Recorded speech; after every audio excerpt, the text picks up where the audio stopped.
For the first time, let me now unveil Xbox.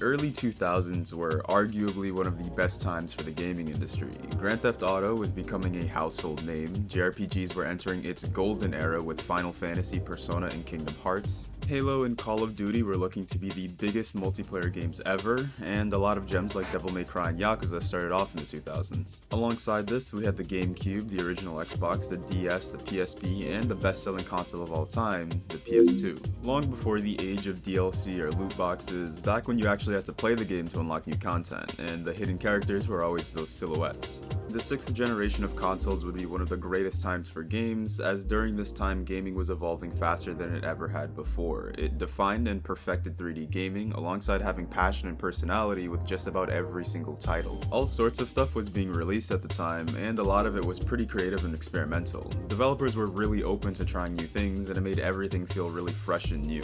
The Tekken series would be fully solidified as a competent fighting game series up to this point, and yet Tekken 4 would still have one of the most striking and unique aesthetics in the entire series. Companies like Rockstar were pushing out games left and right, each one better than the last, and graphics were becoming so much more detailed that it really felt like games were evolving into new heights. Look at Jill Valentine's in the 2002 Resident Evil remake, and look at her a couple years ago in Resident Evil 3 for the PS1. In only a couple years, Resident Evil would have one of the smoothest and most realistic looks for the generation, and Jill herself would be much more of a realized character in terms of appearance. But as I've mentioned before with my turn-based video, games at this time were undergoing a massive 3D transition. While some developers were pushing for 3D within the 90s, just about every developer was pushing for 3D within the 2000s, and with this heavy transition into the next graphical leap, there was a lot of very interesting concepts and designs that originated from this era of gaming. Some for the better and some for the worse. Menus and UI interfaces would probably be one of the most obvious aesthetics present in just about every single game in this era, and almost all of them going for a sci-fi look within its visuals and sound design. They also all had a very interesting and appealing look within its visuals. In my opinion, it had a very smooth look to it all, and it was realistic. Nothing like what we have today, but also not blocky messes like the 3D games were in the 5th generation. This applied for character models within the games of this generation, but also the environment. Tomb Raider Legends is a game that I grew up with on the PS2, and it has one of the most detailed and realistic looks compared to a lot of the other games on the system. With some environments and scenes that look so good, you would probably think that it's an early PS3 game. So what kind of ancient artifact you got there? The modern kind. Rutland's men must have been using it to move about.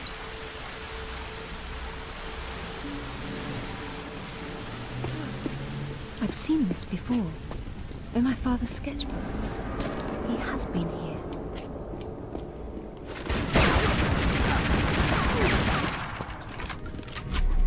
Darn, it wasn't Rutland. Most developers were going for realism, but there was always a bit of an unrealistic, cartoony touch added to it that just made it look good and age well in my opinion. And honestly, that would go into just about every game of the generation, creating this level of nostalgia for a time where graphics felt like they were at their peak.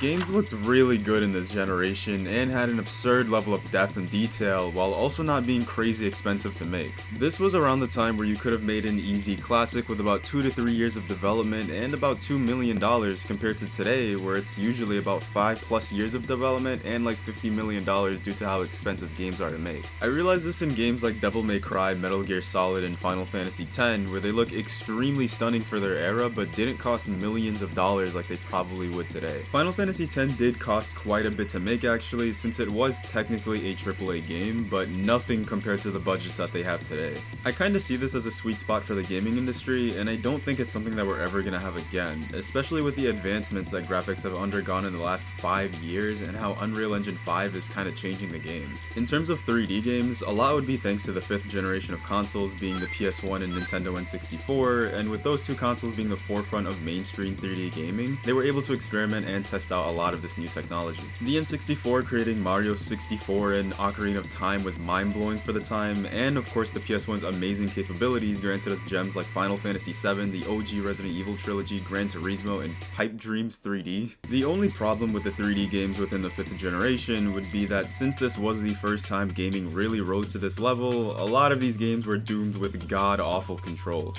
and very interesting voice acting. My friendly card-carrying cupids! Oh, you, Harry Potter, stay there. I've got a musical message to deliver to you.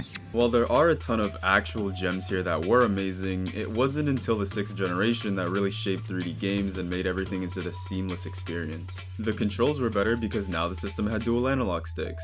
The characters and stories were more believable because they had a smooth and realistic look to them opposed to their blocky interpretations. The voice acting and music had a major upgrade because of the new sound chips, and it really elevated the stories into another level. Another important detail adding to the heavy aesthetic and nostalgia factor within the 6th generation would just be how developers managed to play in on the new technology. And a good example of this is literally within the start screen of the PS2 and what I like to call the digital apocalypse. This was one of the biggest aesthetics of the generation, where developers would try to reel you in at hinting at an ominous and daunting reality. It's why the PS2 starts off with this earth-shattering sound as it sucks you into the digital playspace. And to top it off with what I said earlier of how games went from these rough interpretations to these realistic and high-fidelity models, it felt like games were more than just games, but these virtual realities. While companies like Nintendo were always very inviting with their new technologies and their jingles and sounds, Sony was going all in on the digital apocalypse aesthetic with their system sounds and even their games at the time.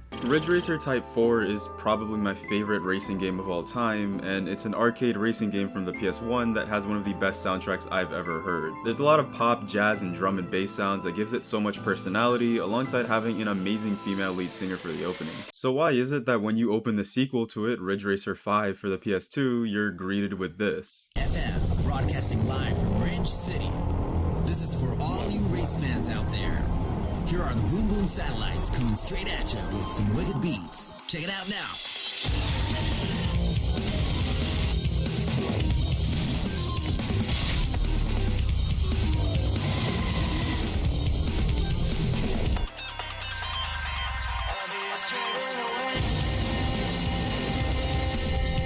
Just to be clear, this isn't a bad game by any means, but the drastic tone shift from the 4th to the 5th game is just really interesting, and this edgy tone would kind of apply to a large amount of early 2000s games. Even Sega was trying to get in on this by creating Shadow the Hedgehog, and this was definitely one of their more interesting titles at the time because, like, what the hell? There was huge levels of edge for the games being made, and it was extremely apparent within a lot of the music and aesthetics that they had.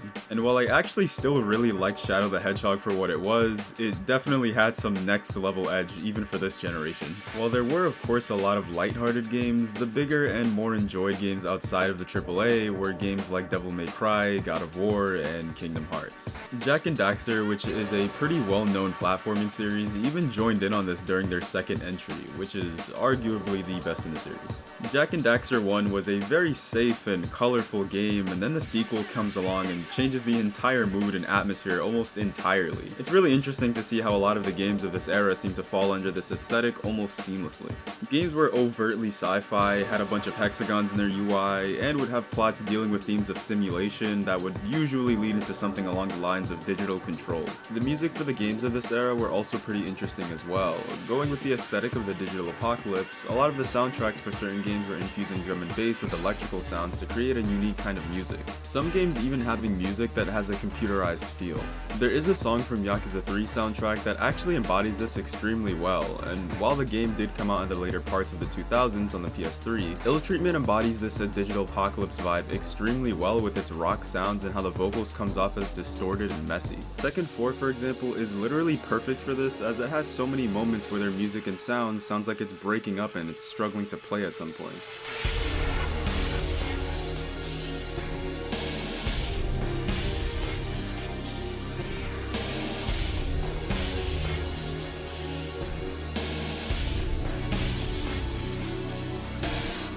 Silent Hill would also have many moments like this in all of their music, with their song Eternal Rest in the original Silent Hill having lots of influence from the band Portishead, and it's also one of my favorites from that soundtrack. I think it goes without saying that the Silent Hill series is one of the most influential horror games ever made, and they're often overlooked because the series has been pretty dead since PT. The first 3 Silent Hill games were known for its atmosphere and aspects of psychological horror, with its sound effects, thick fog, and disturbing imagery. And of course, like I mentioned before, the music within these games are insanely good. There's just so many good tracks within these games that give off the helpless and haunting vibe, while also having this trippy and almost otherworldly sound to it. It's surprising because horror games aren't typically known for its soundtracks, rather its atmosphere, story, and sound design, etc., but these 3 horror games were special. Special in the sense of having lots of amazing music that can bring different vibes and tones.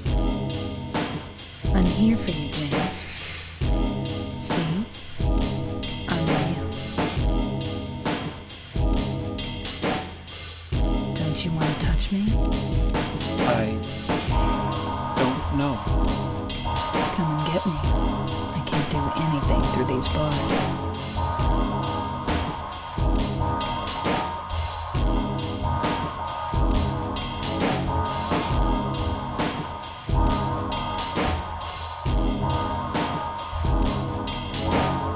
The creativity within these consoles made for some of the best and most memorable experiences to date, back in a time where you had developers who actually wanted to make good, finished video games. AAA games existed of course, but gaming was still growing as a medium and companies didn't have these enormous budgets to work off of, unless you were like Square Enix or Rockstar. But the smaller budgets to make games worked well in the favor of these companies, as there just wasn't too much to lose. Developers were able to experiment to create some of the most interesting concepts imaginable without the fear of losing millions of dollars if the concept failed. Shadow of the Colossus, Kingdom Hearts, Okami, these are all games that can be labeled as abstract to an extent, and probably would be nowhere near as big if they released today. Nowadays, with how every company is playing it safe, it's damn near impossible to get something even slightly creative and new, because if the risky concept fails, it could lead to the end of a franchise or the end of a company altogether. Just off the top of my head, the last time we got something new and creative was probably Stray, Baldur's Gate 3, and Hi-Fi Rush, and even then, games like that don't release all too often, unfortunately. But with how almost every developer in the 2000s were trying to get a hang of the new technology, a lot of them were trying everything they could and seeing what sticks. This would end up creating a lot of consistent but really cool environmental scenery within the 6th generation, one of which would be the iconic beach levels. This may sound weird, but I swear almost every game in the 2000s had a beach level, and they were always one of the highlights of the game. It may be an odd thing to reminisce about, but it was always something about how the water looked in the 6th generation that just kind of tickled my brain. The water levels in Majora's Mask, Besaid Beach in Final Fantasy X, the opening act of Kingdom Hearts, and Planet Pokitaru in the original Ratchet & Clank. Not to mention all of Super Mario Sunshine and Zelda Wind Waker. The generation itself even started with the Sega Dreamcast, and their launch title was Sonic Adventure, which had the first level of none other than a beach. Maybe it was because of my age and how these stages or levels would naturally be a little more relaxing and chill than the others, but I really enjoyed them and how everything felt within them. They also had some of the hardest art for their respective games. And to top it off, these levels would have some of the best and most relaxing music I've ever heard.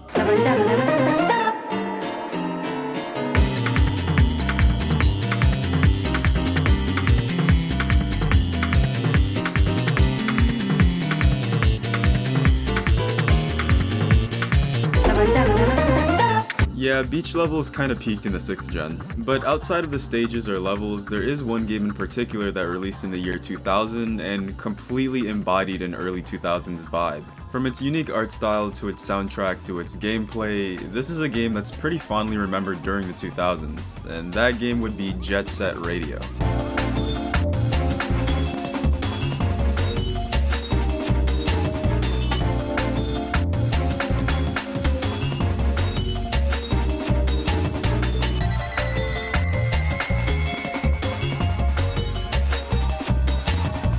Now, before Before I continue with this segment, I'll just throw it out there that I haven't really beaten this game, and I don't have that much experience with Jet Set Radio. But with how Jet Set Radio was so influential and distinct, it's kind of impossible to make a video like this and not mention what it did for the 6th gen. I've seen a lot of Jet Set Radio from my friends who are heavily into it, and even though I haven't really played it myself other than the 2 hours I have it on Steam, the impact that this little game had for its time is pretty unreal. Sega kinda struck gold when they created this for the time and didn't even realize it, and it may not have saved the Sega Dreamcast, but it was definitely a relic of its time period. Jet Set Radio is a game that embodies and glorifies the punkish 2000s better than any game that I've seen before. The music is high energy funk, electronic, hip-hop, drum and bass, and the characters are all skating and grinding around as movement, the arena, and the designs are so aggressively abstract and distinct. Not to mention just how hard every single art piece is for this game. The visuals emphasized bold lines and vibrant colors, and capitalized on the 2000s craze of skateboarding and spray painting. It revolves around the street gang called the GGs, who have graffiti turf warfare against rival gangs around the city. The game doesn't really have a main character, but the character that they do show the most would be called Beat, and he would eventually meet more characters throughout the game to join him. It also takes place in a dystopian future where the government is trying to get rid of graffiti gangs. And that's honestly the main premise. You just go from level to level spray painting, claiming territory, and avoiding the law in other games. It aimed to capture the rebellious and artistic essence of street culture, and managed to blend it seamlessly with a fast-paced skate and trick system, and had graffiti mechanics. Jet Set Radio was also one of the first games to create a cel-shaded look within its visuals, and many games after Jet Set would seem to emulate this look within their own franchise to get a certain style to them. Zelda Wind Waker is one game that would try their own version of cel-shading after Jet Set, and even games like Borderlands would become known for its unique cel-shading adjacent style within their own games. It would also go on to inspire the semi-recent Bomb Rush Cyberpunk, which aimed to capture that early Jet Set Radio vibe in every single way. Unfortunately, when I did play this game for the first time back in August, I couldn't get so far for the simple fact that the controls and the way this plays just wasn't the best. I do love the aesthetic and everything about this game, but unfortunately it does feel like you're on ice 24/7, and certain movements and sharp turns can be kinda hard. It would go on for a sequel in 2002 for the original Xbox, which would patch out some of its rough movements and mechanics. Jet Set Radio Future is often seen as a sequel, but it's really just a retelling of the same story of the original, just more polished and tighter mechanics. Just about every game in the 6th generation all had something going for them, and aesthetically, this was the most beautiful generation of games in my opinion. Everything was just right. Games were realistic enough to catch the attention of everyone in a 5-mile radius, but also not absurdly realistic, and the music and atmosphere here still rival some from our current generation. And a lot of the franchises that are so big today have really started back in the 6th gen. And I mean, there is a reason on why the PS2, for example, is one of the most emulated consoles ever. And I didn't even really mention it before, but this was basically where the whole character action genre started, with the first Devil May Cry, which was one of the most influential titles of its era, as for the first time, an action game was released where you had a plethora of weapons to choose from, melee to range-wise. One of the main focuses would be how it plays off of how stylish you are during combat, which is very new for the time, combining an extremely fun combat system with combos and a variety of weapons, alongside how stylish you are during combat, was able to spawn a whole new genre that I don't even think Capcom saw coming when they created this game. From here on, we had DMC 2 and 3 come out, with DMC 3 being known as one of, if not the best game in the franchise, then God of War 1 and 2, which were amazing games for their time. Bayonetta would eventually come in later by the same creators of DMC, and then games like Metal Gear Rising Revengeance, Wonderful 101, Ninja Gaiden, all seemingly coming off of the hype that Devil May Cry started back in the 2000s. Due to the power of the 6th gen consoles, we had the biggest graphical leap in gaming from the 5th gen to the 6th gen, and developers were more creative due to that fact, and were able to pump out creative masterpieces on the hardware that would be remembered for years to come. Dual analog sticks were becoming a necessity in every system in order to more properly play the games coming out, and the budget cost significantly less to make a good video game than it would now, and the developers were able to make good games that genuinely looked amazing for the time and didn't have to sacrifice their budgets on gameplay. Thanks to the crazy level of experimentation as well, so many new ideas were greenlit because chances were it probably didn't cost so much money to the point where the publisher would go out of business if the idea failed, leading us to some of the most creative games ever. Like Fugitive Hunter on the PS2. How do you think it feels? Anything is easy to play. How do you think it feels? Any day from 9 to 5. Why do you cry still?